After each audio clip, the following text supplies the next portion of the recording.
Olá, senhoras e senhores, moças e rapazes, meninas e meninos, trabalhadores, frequentadores, amigos do Centro Espírita Sagrada Família, o nosso CESFAM. Eu sou Ivan César e hoje eu vim fazer uma palestra especial para vocês em razão da ocasião que me foi solicitada, o aniversário da casa. Mais um aniversário do CESFAM e eu creio que apenas as pessoas que estejam envolvidas efetivamente no trabalho administrativo e espiritual de uma casa espírita, principalmente uma casa espírita séria, baseada nas obras e no contributo dos espíritos benfeitores de altas esferas, através de Allan Kardec, através da codificação de Allan Kardec, apenas essas pessoas sabem das dificuldades de se manter uma casa espírita em funcionamento. Normalmente sem apoio dos entes públicos, normalmente com muitas dificuldades para manter as suas contas ordinárias em dias, o pagamento de água, de luz, essas coisas todas que a gente sabe que são absolutamente necessárias ao funcionamento de uma instituição. Então não é novidade para ninguém isso. Então, manter uma instituição aberta, em funcionamento e, acima de tudo, sem sucumbir aos modismos que vez ou outra surgem por aí, não é uma tarefa das mais simples. Então, parabenizo o CESFAM, parabenizo aos seus trabalhadores, também por esse compromisso com a doutrina espírita, que, infelizmente, muitas vezes nós acompanhamos instituições que começam dentro daquilo que a doutrina espírita apresenta, mas logo depois começam a fazer os chamados apêndices doutrinários, que não fazem parte. Independente de serem sérios ou não, mas de uma maneira ou de outra não fazem parte da nossa doutrina espírita. E hoje eu tenho, além da honra de participar do ciclo de palestras em comemoração ao aniversário da casa, eu tenho a honra de encerrar este ciclo falando exatamente do tema central, isolamento social, distanciamento social e família, que é algo que está acontecendo com todos nós e certamente temos muitas coisas a refletir a respeito disso. Então, sem mais delongas, eu quero começar o nosso trabalho já dando a principal fonte para quem quiser mais tarde pesquisar, fazer uma leitura um pouco mais aprofundada. Esse trabalho está baseado, além dos fatos cotidianos, ele está baseado na obra SOS Família, que é da mediunidade de Divaldo Franco e é uma obra da benfeitora Joana de Ângeles.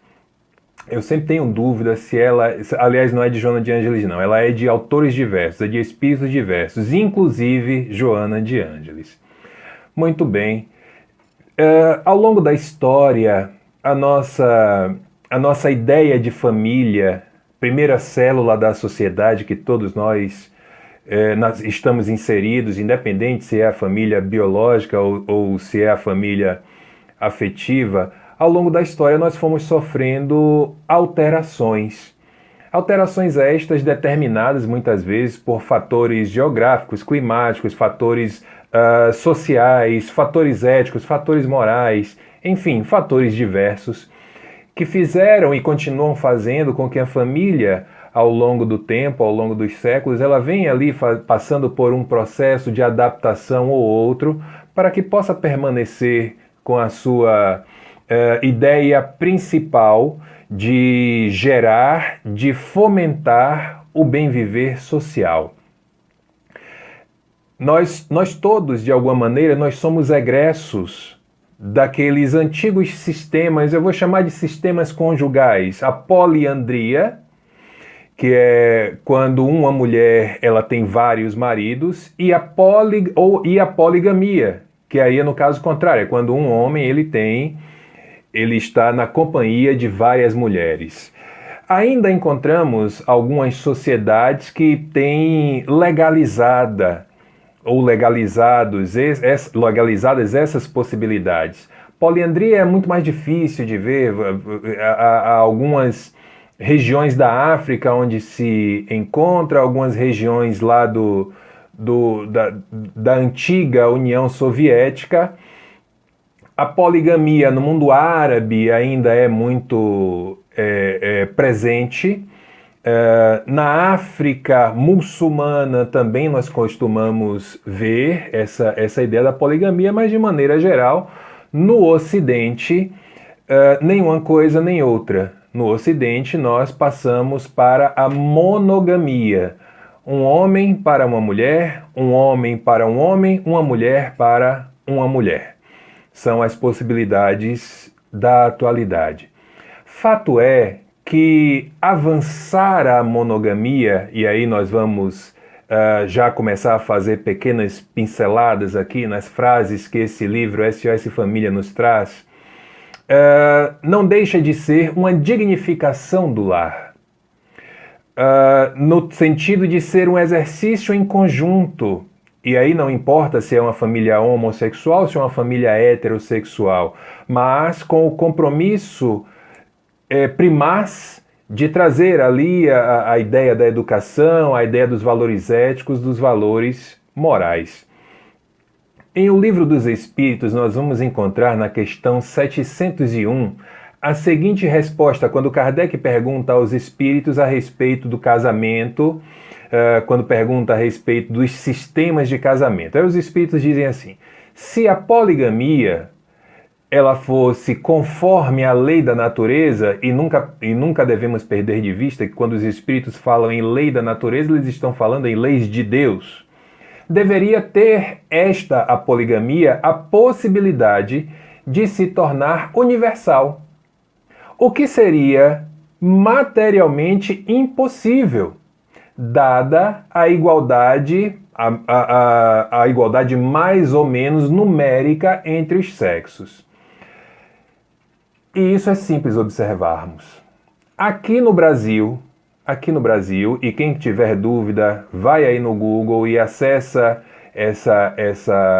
esse dado estatístico que foi registrado pelo Instituto Brasileiro de Geografia e Estatística, o IBGE, em 2018.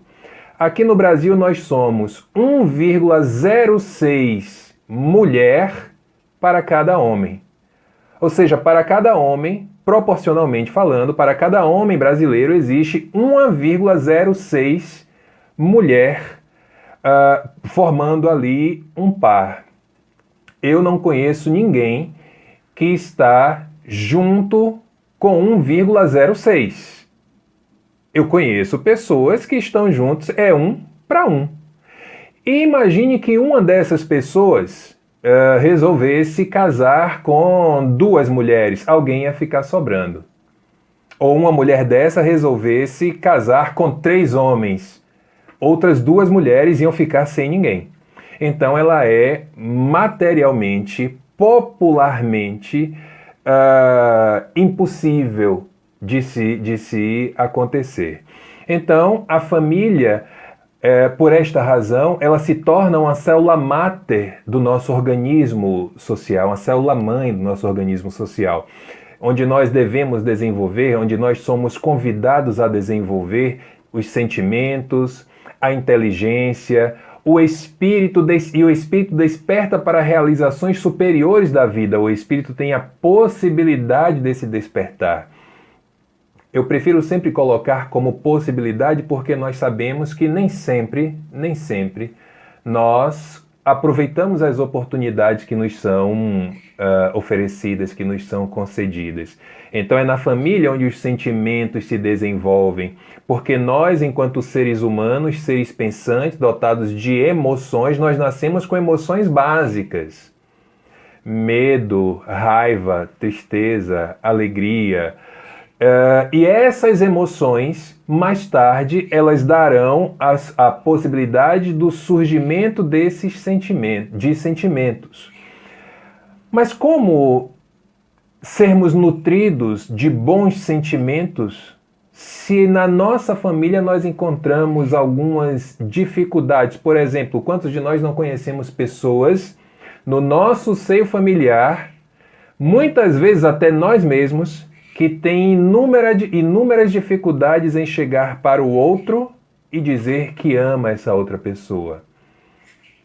Há pessoas que sentem vergonha, há pessoas que não se sentem à vontade. Então tudo isso é desenvolvido na família, não é na escola, não é na aula de balé, não é na escola de natação, não é a professora quem vai ensinar isso, quem vai mostrar isso. Isso é papel da família. Em primeira instância do pai e da mãe, mas, na falta destes, de qualquer outro que já tenha um pouco mais de responsabilidade humana, de responsabilidade social. Todas as vezes, essa é uma frase de Joana, que a família se desestrutura, a sociedade cambaleia, a cultura degenera e a civilização se corrompe. Vou repetir. Diz Joana de Ângeles, todas as vezes que a família se desestrutura, a sociedade cambaleia, porque tudo o que temos visto na sociedade de bom e infelizmente de ruim surge na família ou na falta dela. A cultura degenera. O que é que nós temos chamado de cultura hoje? Sem querer aqui servir de régua cultural para quem quer que seja, mas o que é que nós chamávamos de cultura ontem, até o século XVIII, até meado do século XIX, meado do século XX, e o que é que nós estamos chamando de cultura hoje, no século XXI, no início do século XXI. E a civilização se corrompe. A civilização é corrompida, adere à corrupção. Isso mesmo. Esse pessoal que vocês estão pensando aí agora, que estão lá nas assembleias da vida, nas câmaras por aí afora, fazendo essas coisas que nós andamos vendo por aí, não se enganem não. Eles não aprenderam lá. Eles aprenderam em casa. Ou pelo menos deixaram de ter o direcionamento adequado para que não agisse dessa maneira, para que não agisse dessa forma. Vamos aos mercados, é gente furando fila, é gente querendo ser mais esperto, gente que está vendo que o troco ali tá a mais do que o que deveria ser, mas não devolve.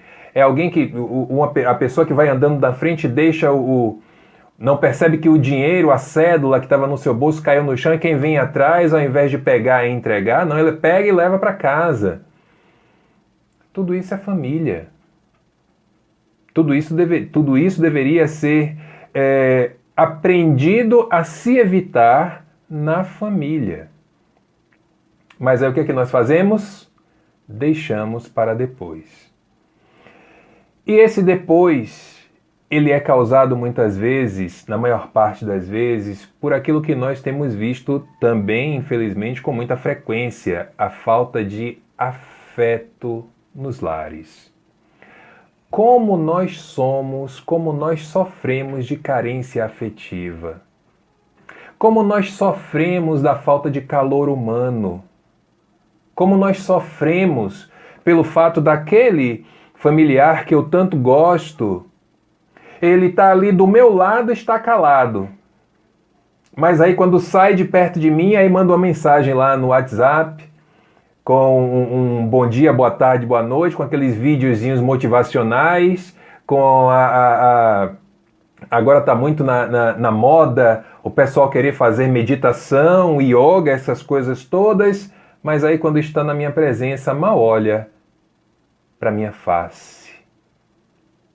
E nós sofremos. E esta pessoa que age dessa forma também está sofrendo. Então nós temos tido, o nosso cenário hoje é uma necessidade cada vez maior de trabalho.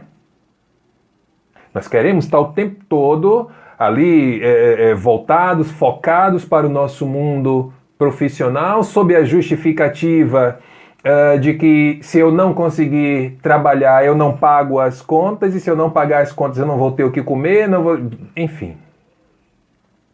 As crianças estão entregues, absolutamente entregues às escolas. Existem pais, e eu acho isso de uma crueldade tão grande, Porque existem pais e mães que, quando as escolas solicitam a presença para as chamadas reuniões de pais e mestres, eles não aparecem. Ah, porque eu estou trabalhando, porque eu tenho que viajar, porque minha vida é atribulada, porque isso, por aquilo. Mas a vida da criança que está sob a sua responsabilidade é de segunda importância, às vezes terceira, quarta, quinta. As professoras passam a ter as professoras e professores passam a ter uma função de educação ética daquela criança. Tá tudo errado. O professor, o profissional da educação, ele tem a função de passar informações para que aquelas informações sejam transformadas em conhecimento, é a educação intelectual.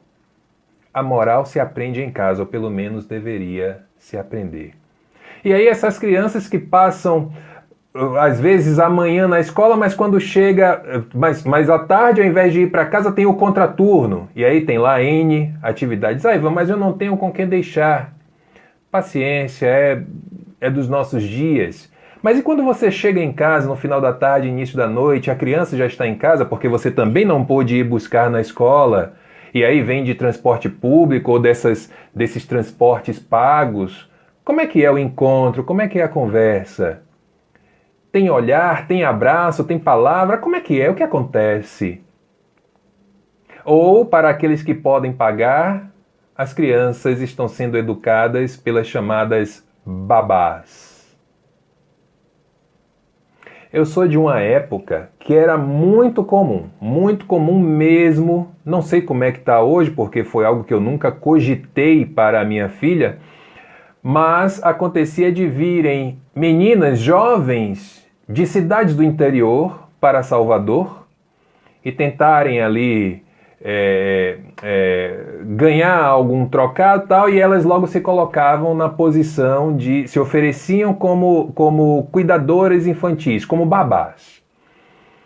E muitas vezes eu vi essas crianças não reconhecerem as suas próprias mães como mães. Elas reconheciam essas meninas. Por quê? Porque é quem está com ela o dia todo. Porque é quem dá atenção, é quem dá banho, é quem dá comida, é quem bota para dormir, é quem troca a fralda, é quem pega no colo se está chorando, é quem socorre quando cai, é quem bota o curativo. São essas pessoas. Os pais, então, graças a Deus, pode ser uma impressão minha, mas eu tenho visto um movimento diferente, pelo menos eu vou chamar de bolha, no grupo social ao qual eu faço parte. Eu tenho sim visto um movimento diferente, onde homens deixam de ter aquela posição, eu diria até acessória, e passam a efetivamente fazerem o seu papel enquanto pai. Enquanto pais. Porque pai não é um auxiliar, pai não é um substituto, pai é um companheiro que tem que ter ali exatamente as mesmas funções, exceção feitas algumas funções orgânicas que não tem como fazer, mas as outras, educacionais, alimentares, morais, essas coisas todas, é a mesma coisa, tem que ser o homem e a mulher, ou o homem e o homem, ou a mulher, enfim, tem que ser a mesma coisa. Então, as nossas famílias sofrem hoje. Querem ver uma coisa? Como é que está o uso da tecnologia aí na tua casa? Quem é mais importante? Quem tem sido mais importante? O almoçar todos juntos à mesa? Durante a semana é difícil, tá tudo bem, mas final de semana? Tem sido mais importante almoçar ali todo mundo junto, ou vai cada um para um canto, um senta no sofá, outro senta na poltrona, outro senta na mesa e a televisão lá ligada, porque tem que ter a televisão ligada. Porque eu não posso perder nenhuma notícia. Como é o uso do seu telefone? Eu tenho um amigo que ele, de forma muito sábia, ele chegou para mim e disse assim, Ivan, sabe o que ele tem 2 filhos, um de 5 anos e outro de 8 anos. Ele fez assim, Ivan, sabe o que é que eu aprendi a fazer? Quando eu estou com os meninos, eu desligo o celular. Desligo. Mas não podia botar no mudo, não? Não, porque se eu fizer isso, eu vou terminar pegando para olhar. Então eu desligo. Que é para poder dar atenção aos meus filhos, brincar com os meus filhos, educar meus filhos. Olha, eu sugiro a vocês, façam isso.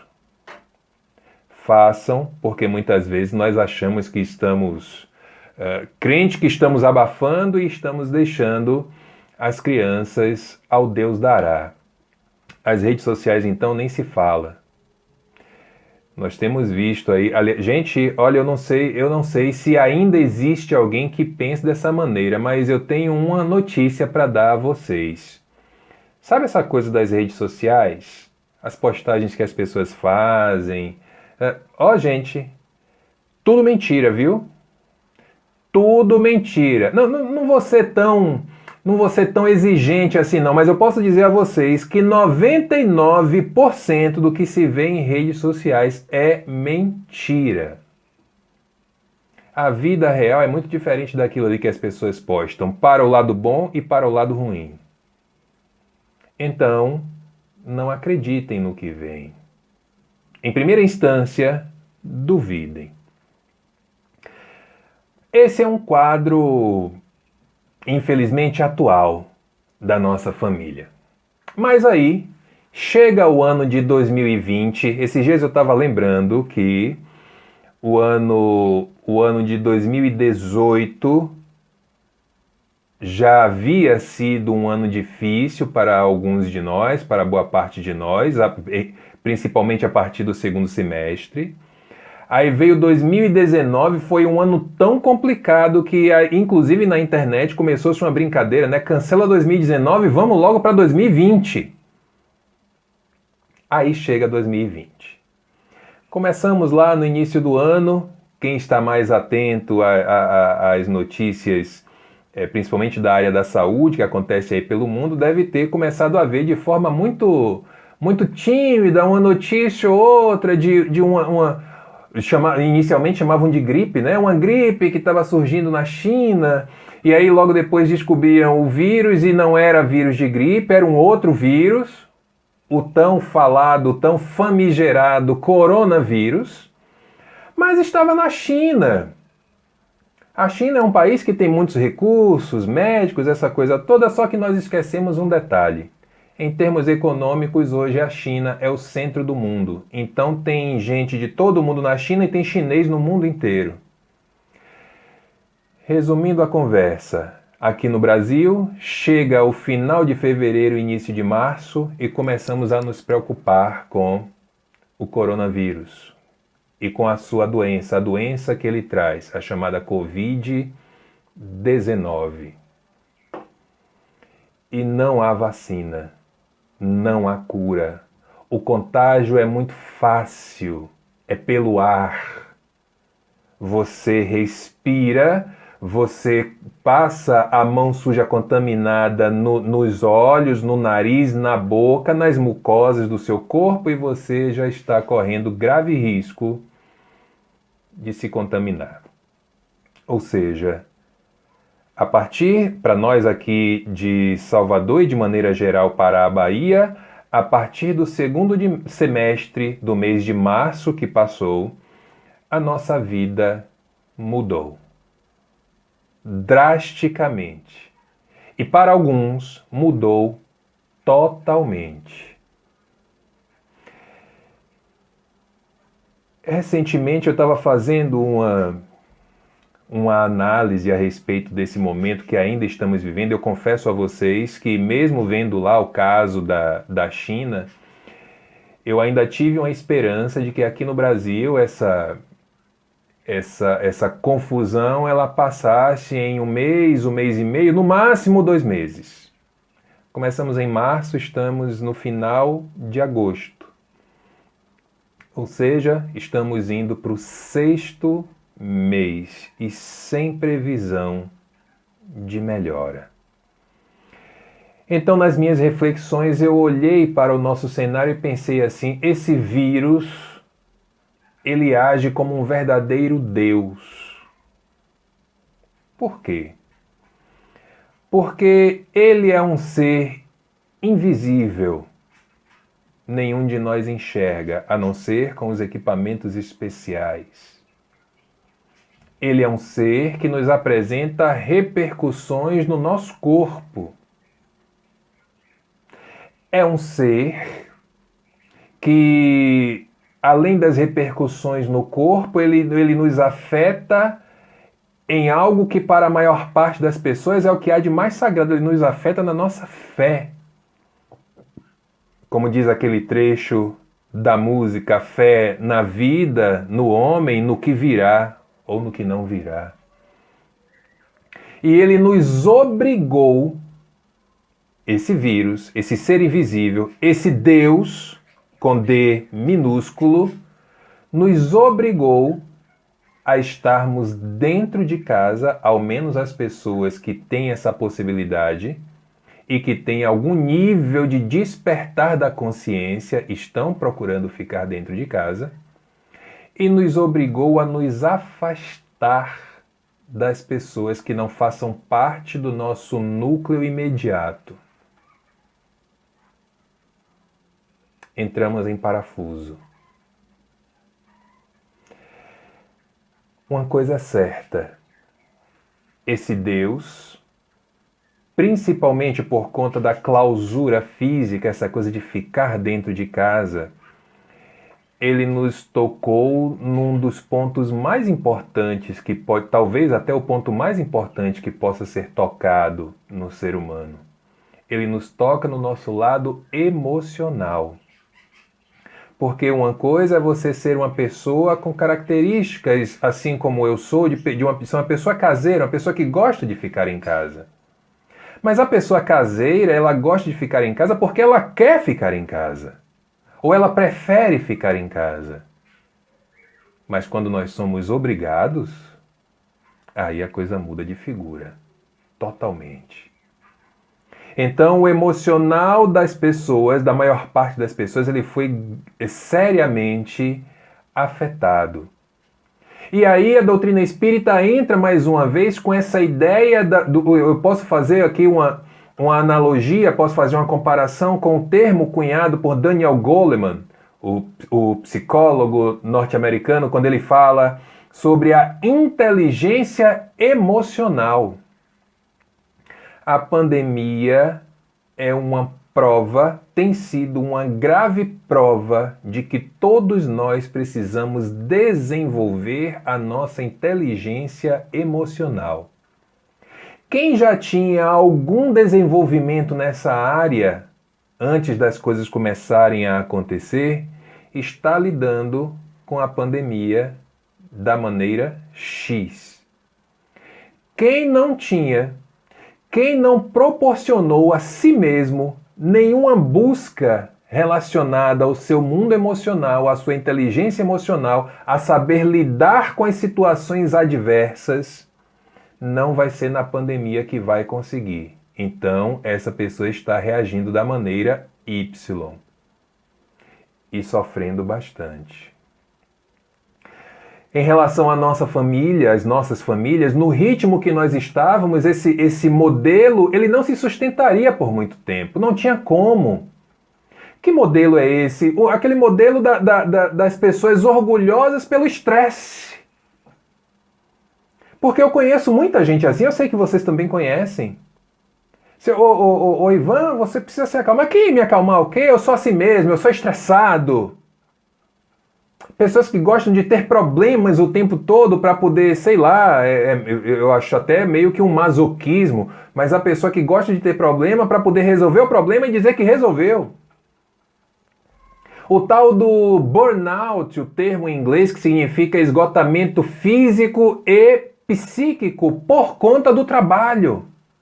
Seja ele em qualquer área, inclusive o trabalho voluntário, porque eu conheço gente que, se pudesse, morava na casa espírita. Porque tem que fazer, tem que acontecer, porque o mentor tem que ver, porque a presidente não está vendo o meu trabalho. Para que isso? Querem ver uma coisa? Que isso, inclusive, é um risco grave às nossas sinapses cerebrais, ao nosso equipamento emocional e psíquico. As pessoas nas reuniões mediúnicas, os médiuns, que atendem um espírito atrás do outro, não dá um minutinho para respirar. Veio um espírito, doutrinaram, foi embora. Um minuto depois chegou outro, foi embora. Um minuto depois chegou outro, foi embora. Já já você vai ver onde você vai parar. Juliano Moreira está de portas abertas. E eu não estou brincando não, eu estou falando sério. Olha onde nós paramos. Estamos todos sedentos de tudo e de todos. Nós, por algum motivo, deixamos de prestar atenção ao nosso redor. O que está acontecendo aqui nessa célula, nessa minha célula? Como é que estão as pessoas? Nós não estamos cuidando nem de nós mesmos. Imaginem do outro. Gente que, sei lá, às vezes eu fico achando que é alguma neurose, porque há pessoas que gostam de se colocar em situações de risco. Aqui no bairro onde moro, no Garcia, toda hora aparece alguém na televisão falando, né, da importância de se utilizar máscara, de lavar as mãos, se não tiver água e sabão disponível para lavar a mão, chegou em casa, precisou ir na rua porque, enfim, uma hora não vai ter jeito, pelo menos o mercado, farmácia a gente vai ter de fazer, e nós estamos nesse momento com as atividades sendo retomadas aos poucos, chegou da rua, monta ali um protocolo doméstico. O sapato que você estava na rua, deixa lá na varanda, na área, em algum canto da sua casa que não tem ali movimentação, vai direto para o banheiro, toma banho, tira aquela roupa, se higieniza. Mas as pessoas não estão nem aí. As pessoas não cumprem o distanciamento social, não usam a máscara. Tem gente que bota a máscara e bota no queixo. Ó, gente, para botar no queixo é melhor não botar nada. As pessoas fazem festas, burlam. Eu coloquei aspas no burlar porque nós não estamos obrigados a estar em casa. Nós fomos solicitados a estar em casa. Então essas pessoas burlam para encontrar com os amigos, para encontrar com os, como se diz, né, na atualidade, para encontrar com os contatinhos.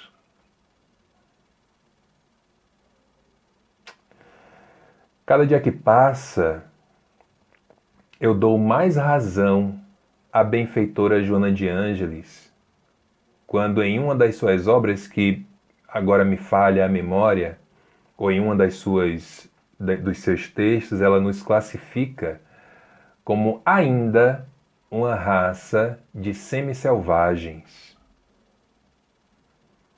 Então começa essa confusão toda, busca pela estabilidade financeira que para a maior parte de nós nunca vai chegar. Nossa vida é pagar boleto, trabalhar para pagar boleto. Essa exposição exagerada, exacerbada nas redes sociais que eu falei agora há pouco, ó gente, 99% é mentira. Tudo para buscar uma vida inexistente. Nós recebemos uma oportunidade de Deus. E nesse caso eu estou usando Deus com D maiúsculo. Não estou mais falando do vírus, não. Estou falando da divindade. Você aparar as arestas com o seu filho, com a sua filha, seu marido, sua mulher, com quem quer que seja. Recebemos uma nova oportunidade, ou uma oportunidade que já dura 6 meses. E sabem o que é que nós fizemos? O que é que alguns de nós fizeram? Dados recentes mostram que durante a pandemia, o número de divórcios no nosso país aumentou em 45%.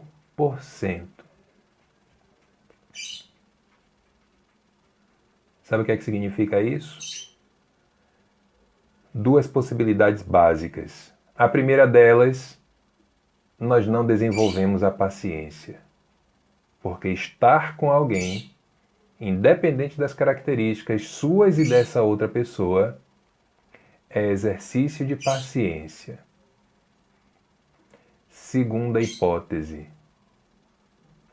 Muitas pessoas se casam sem conhecer o outro. Atrás dessas características todas que eu falei agora há pouco, o estar na rua, estar no trabalho, sair cedo, chegar tarde, você não conhece o seu parceiro, você não conhece a sua parceira. Aí chega a pandemia e diz assim, agora você vai ser obrigado a conhecer. O que é que a pessoa faz? Separa, divorcia. É um quadro triste.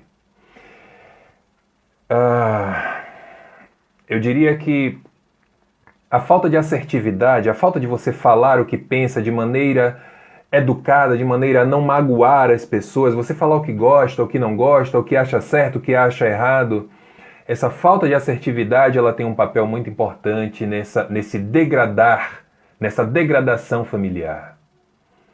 Nós temos sido, ao longo dos tempos, ao longo dos séculos, muito suscetíveis emocionalmente. Nós somos muito melindrosos. Se alguém que está assistindo essa palestra aí colocar aí no comentário... Eu estou online, viu, gente? Eu estou online, se vocês quiserem participar, estejam à vontade. Mas se alguém disser assim, botar lá no chat, Ivan, essa camisa não ficou bem em você, não. Dificilmente eu vou chegar para essa pessoa e vou dizer assim, poxa, você acha? Obrigado, eu vou prestar atenção na próxima. Não, eu vou dizer, sim, eu não comprei com meu dinheiro. Não sou eu que estou usando, quem tem que gostar não sou eu. Melindre. Eu não pedi a opinião da outra pessoa. Mas qual o problema em essa outra pessoa emitir a opinião dela? Sem que eu me sinta ofendido por um comentário, muitas vezes, inocente. Um comentário espontâneo que a pessoa nem fez aquela filtragem. Bom, será que eu devo mesmo dizer isso? Quer testar melindre? Diga ao médium que aquela comunicação não foi de quem ele disse que foi. Agora diga e sai de baixo, viu? E não fale que foi eu que falei, não. Porque a coisa vai ficar complicada. Talvez nós não estejamos ainda percebendo essa necessidade de ajustes emocionais para passar por tudo isso. Até mesmo pelo fato de que o nosso sistema emocional desestruturado, ele vai baixar a nossa imunidade e vai abrir portas para tantas questões, inclusive o coronavírus. Portanto, vamos aproveitar esse momento de estarmos mais em família. Esse momento que os espíritas tanto gostam de falar, de puxar assunto com a tal da transição planetária. Ah, porque a transição, porque é hoje, porque é amanhã, porque já começou, porque vai acabar. Aproveite esse momento de transição, que segundo os espíritos benfeitores, deve se encerrar mais ou menos daqui a 30 anos, 35 anos. Aproveite para aparar essas coisinhas, sabe? Com respeito recíproco, tudo nasce do respeito. Com o trabalho de educação, de autoeducação e mais tarde de educação de quem quer que seja que esteja ali ao seu redor. É um trabalho árduo. Que mérito teríamos se fosse simples? Então, em família, há estruturas decorrentes do passado, apresentados em forma de antipatia, ódio, ciúme entre familiares. Da mesma forma como se pode explicar a simpatia, a afinidade e o amor que brotam espontaneamente entre as criaturas. Nossa família é isso, gente. Nossa família é um reencontro de almas que muitas vezes não se gostavam no passado e que reencarnam no mesmo seio familiar no presente justamente para ajustar isso, porque o nosso destino é o amor. Olha aí um dogma espírita, para quem gosta de dizer que o espiritismo não é dogmático. O nosso destino é a felicidade. E como ser feliz? Como sem amar se a gente deixou ali uma vírgula aqui, uma vírgula acolá? Não tem que ter vírgula nessa história, não. É seguir. Claro, reconhecendo Primeiro identificando, depois reconhecendo, depois indo em busca da cura para aquilo que nós podemos curar agora. Porque há coisas que nós não vamos conseguir vencer nessa existência. Vamos sim precisar de outra ou de outras. Da mesma forma como nós nos encontramos em seio familiar para os reajustes, nós também nos encontramos para a continuidade, pessoas que já se amam. Que já são grupos mais raros, mas existem sim. Que já desenvolveram um afeto mútuo entre si. Aquelas famílias que, como disse, embora raras, elas existem, que você percebe que ali há uma coesão, há uma homogeneidade de comportamento, de pensamento, de ética, de moral. São grupos que se reúnem, muitas vezes, para auxiliar outros grupos além deles. E aí nós vemos os trabalhos de caridade por aí afora, os trabalhos sociais, trabalhos de toda a ordem, pessoas que muitas vezes saem de madrugada para tentar auxiliar, para tentar socorrer a quem necessite com o que é possível. Então vamos aproveitar esse instante para sermos um pouco mais leves. Eu, no meu caso, até ser um pouco mais leve corporalmente falando também. Mas sabe aquela ideia de você cobrar menos? Cobrar de si, cobrar do outro. Rir um pouco mais, gente. Ô, gente, rir é uma terapia tão bonita. E o riso, ele é contagiante, ele é contagioso. Olha aí, o vírus do riso. Quer fazer o teste? Do nada, na sala da sua casa, esteja ali com algum familiar por perto, do nada comece a rir. E você vai ver que já a outra pessoa vai estar... Ela não sabe do que você está rindo, não sabe por que você está rindo, não sabe que maluquice lhe deu, mas ela vai começar a rir também. É contagioso. Conta uma piada sem graça. E eu sou bom nisso, viu? Piada sem graça é comigo mesmo. Fala besteira. Fala coisa que não tem nada a ver. E graças a Deus eu tenho amigos que são ótimos nisso, de puxar assuntos aleatórios. A gente está aqui no meio de uma conversa dessa importância e pode chegar de repente um amigo e pensar assim, sim, rapaz, mas vem cá, aquela estrela que a gente viu naquele dia, será que ela ainda está lá no céu? Eu, sim, rapaz, eu tô falando de família aqui, o que é que tem a ver? Mas eu quero falar. Essas pessoas são essenciais. E que bom se nós formos essas pessoas. Porque todos nós podemos fazer isso. Sabe? Outro dia eu tenho um grupo no WhatsApp que ele é formado por um grupo de pais e mães, que nós somos, onde as nossas filhas se conheceram em uma escola e nós nos unimos de tal maneira que quando resolvemos mudar de escola, todos foram juntos. Então são 5 crianças, portanto 10 pessoas nesse grupo. Aí um dia desses, eu estava um pouco ausente, aquela coisa toda, quando fui olhar no grupo, em um dia, em questão de 1h30, 2 horas, eles estavam numa resenha ali, numa conversa que já tinha mais de 130 mensagens. Eu aí abri para olhar e disse, gente, eu não posso me afastar 1 minuto que vocês fazem essa bagunça aqui, 130 mensagens, vocês acham que eu vou dar conta disso? Não vou nem ler, quero nem saber o que é que vocês estão falando. E aí começou aquela gaiatice, aí um já apareceu logo para dizer que estava falando foi de mim mesmo. Enfim, descontração, ter leveza no agir, porque a vida já nos cobra de maneira tão dura às vezes. Então se a gente não aproveita esse momento, esses 6 meses dentro de casa, o que nós vamos fazer? Sabe? Canta uma música desafinado, desafinada aí, uma música mesmo, viu gente? Nessas coisas que andam botando aí e chamam de música, não. Bota lá, esses dias eu estava fazendo faxina aqui em casa, Aí liguei a TV, coloquei lá no aplicativo de música, no Spotify, e botei a playlist da minha musa, Maria Bethânia. Aí o som nas alturas, e varre pra lá, e limpa pra cá, e a gente vai se sentindo cansado e leve ao mesmo tempo, ainda mais ouvindo a voz daquela mulher. Façam isso. Testa uma receita nova. Quem aí gosta de fazer bolo? Faz um bolo. Ih, o bolo ficou solado. Meu Deus, que tragédia. Assim você vai fazer o quê? Vai jogar fora? Come assim mesmo. Olha, bolo solado. Ele fica ótimo quando você bota ele na geladeira e come tomando café. Fica uma maravilha. Quer dizer, maravilha não, né? Porque afinal de contas está solado, mas dá aquela amenizada ali no negócio. Agora, se quiserem uma receita boa de bolo, podem me perguntar que depois eu digo como é que é. Truques para o seu bolo não solar. Vamos viver, gente. A pandemia está nos cobrando isso.